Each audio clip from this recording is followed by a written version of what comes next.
பொருத்தத்திலே ரொம்ப முக்கியமான பொருத்தம் திருமண பொருத்தம். வரக்கூடிய வாடிக்கையாளர்கள் அவங்களுக்கு திருப்தி அடைகிற வரையிலும் பல ஜோதிடர்கிட்ட போய் பார்க்கறது உண்டு. கடைசியாக யார் அவங்க மனசுக்கு பிடிக்கிற மாதிரி சொல்கிறாங்களோ அவங்க தான் சிறந்த ஜோதிடர் அப்படின்னு சொல்லிடுறாங்க. நம்மகிட்ட வரக்கூடிய வாடிக்கையாளர் கேட்கக்கூடிய முதல் கேள்வியே, இந்த பெண் கணவனுக்கு கட்டுப்படுவாளா, அந்யோன்யமாக தம்பதிகளாக இருப்பாங்களா அப்படின்னு தான் கேள்வி எழும். அப்போ மனைவியோட பேச்சை கேட்கக்கூடிய கணவன் யார்? இதுதான் இன்றைக்கி தலைப்பு. ஒரு ஜாதகத்தில் சுக்கிரனும் சந்திரனும் சேர்க்கை பெற்றிருந்தாலோ, சுக்கிரனும் சந்திரனும் சேர்க்கை பெற்றிருந்தாலோ இவர் மனைவியின் பேச்சை கேட்கக்கூடியவர்கள். மனைவி சொல்வதே இவருடைய இறுதி முடிவாக இருக்கும்.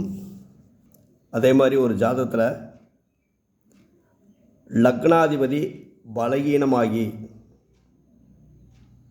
அந்த லக்னாதிபதியுடன் சுக்கிரனோ சந்திரனோ பார்வையோ சேர்க்கையோ இருந்தால் இவரும் மனைவியின் பேச்சை கேட்கக்கூடிய நபராகத்தான் இருப்பார்கள்.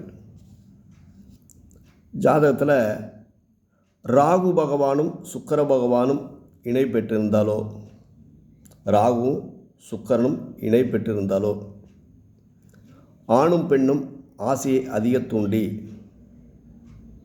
ஆணும் பெண்ணுக்கும் ஆசையை அதிகம் தூண்டி அந்த ஜாதகரை மனைவியின் முழு கட்டுப்பாட்டில் கொண்டு போய் வச்சிருவாங்க.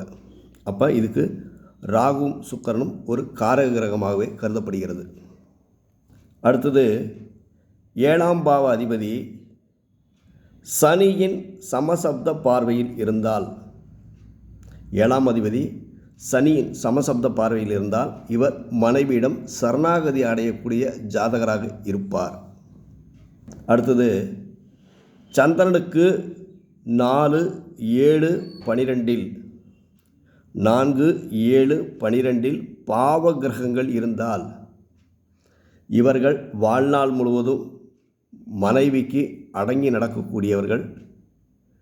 மனைவியின் பேச்சை கேட்டுத்தான் இவர்கள் வாழ்க்கையை நடத்த வேண்டிய சூழ்நிலை ஏற்படுத்தும். அப்போ ஒரு ஜாதகத்தில் மனைவிக்கு அடங்கிய கணவன் அப்படின்னாக்கா சந்திரன், சுக்கிரன், அடுத்தது ராகு பகவான், 7ஆம் அதிபதி, அந்த லக்னத்தோட பாவ கிரகங்கள். இதை வச்சா ஒரு ஜாதகத்தில் கணவன் மனைவிக்கு கட்டுப்படக்கூடியவரா, மனைவி பேச்சை மீறாதவரா, இறுதி வரை மனைவியின் ஒத்துழைப்போடு இவர் வாழ்க்கையை நடத்தக்கூடியவரா அப்படிங்கிறது ஒரு ஜாதகத்தில் நம்ம நிச்சயமாகவே கணிக்க முடியும். இதுவும் தவிர பல ரூல்ஸ் இதில் நிறைய இருக்குது. அடுத்த பதிவில் தொடர்ந்து சந்திப்போம். நம்ம வீடியோ முதல் முறையாக பார்க்குறதா இருந்தால் லைக் பண்ணுங்கள், கமெண்ட் பண்ணுங்கள், உறவினர்கள் நண்பர்களுக்கு ஷேர் பண்ணுங்கள், மறக்காமல் சப்ஸ்கிரைப் பண்ணுங்கள். நன்றி, வணக்கம்.